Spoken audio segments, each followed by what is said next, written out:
নমস্কার বন্ধুরা, আমাদের চ্যানেলে আপনাদের সকলের স্বাগত। চলুন আজকে একটা নতুন রান্না শুরু করা যাক। প্রথমে বন্ধুরা একটা বাটি নিলাম, বাটির মধ্যে কিছুটা এঁচোড় নিয়ে নিলাম, তারপরে দিলাম সিদ্ধ করা আলু, পেঁয়াজ, আদা বাটা, কিছুটা রসুন বাটা, ধনেপাতা কুচোনো। তারপর এটাকে ভালো করে মেখে নিলাম।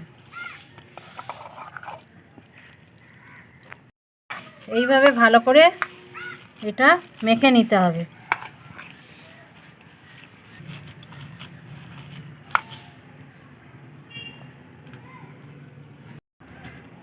ভালো করে মাখা হয়ে গেলে এর মধ্যে আমি দিলাম কিছুটা পরিমাণে নুন, একটু চিনি, খানিকটা বেসন,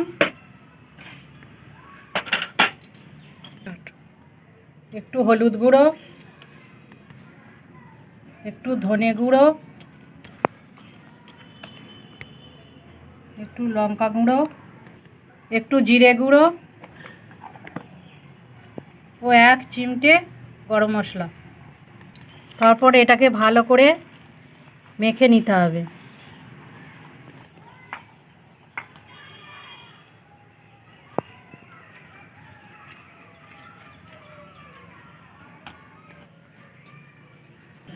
কড়াইয়ে তেল দিলাম কিছুটা পরিমাণে, হাতে একটু তেল নিয়ে কোপ্তাগুলোকে ভালো করে তৈরি করে নেব।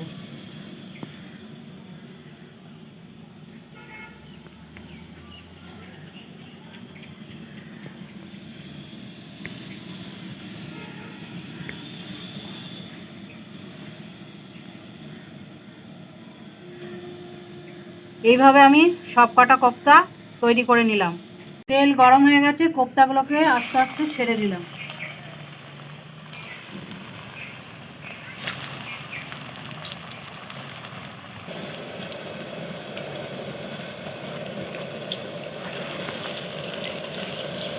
এবার কোপ্তাগুলোকে ভালোভাবে উল্টে পাল্টে নিলাম, দিয়ে লাল লাল করে ভেজে তুলে নেব।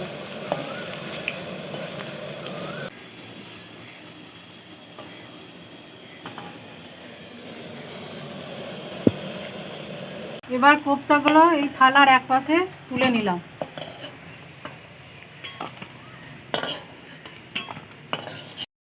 তেলের মধ্যে দিয়ে দিলাম শুকনো লঙ্কা, তেজপাতা,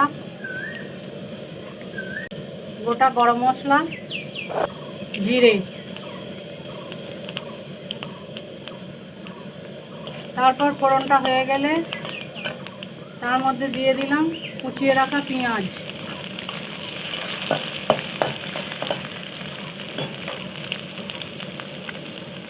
তারপর দিয়ে দিলাম রসুন বাটা, আদা বাটা, কিছুটা চিনি,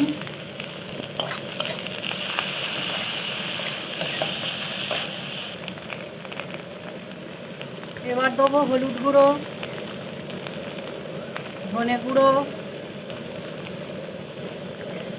লঙ্কার গুঁড়ো, জিরে গুঁড়ো। তারপর অল্প জল দিয়ে মশলাটা ভালো করে কষাতে থাকবো। তারপর এতে জল দিয়ে এটা ফুটতে দেবো। দিয়ে দেবো পরিমাণ মতো নুন। এবার ঝোলটা ভালো করে ফুটে গেছে, এবার আমরা কোপ্তাগুলো এর মধ্যে দিয়ে দেবো।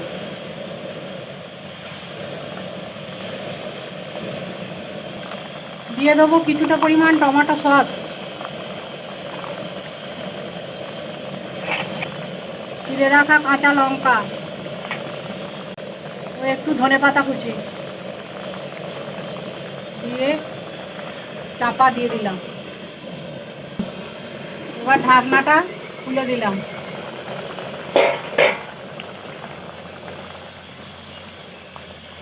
একটু গরম মশলা গুঁড়ো ছড়িয়ে দিলাম।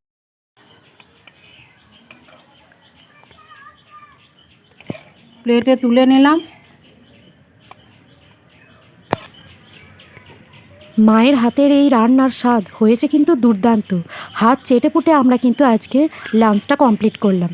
আপনারা অতি অবশ্যই এইভাবে এই পদ্ধতিতে বাড়িতে বানিয়ে দেখুন এঁচোড়ের কোপ্তা কারি, এবং কেমন লাগলো আমাদের কমেন্ট করে জানাবেন। ভালো লাগলে চ্যানেলটি সাবস্ক্রাইব করুন এবং আমাদের পাশে থাকুন। লাইক করুন যাতে আমরাও আপনাদের অনুপ্রেরণায় আরও এগিয়ে যেতে পারি। আর অতি অবশ্যই ভিডিওগুলো আপনার পরিবার ও বন্ধুদের মাধ্যমে চারপাশে ছড়িয়ে দিন, যাতে আমাদের ভিডিও সকলের কাছে পৌঁছাতে পারে। সকলকে অনেক অনেক ধন্যবাদ।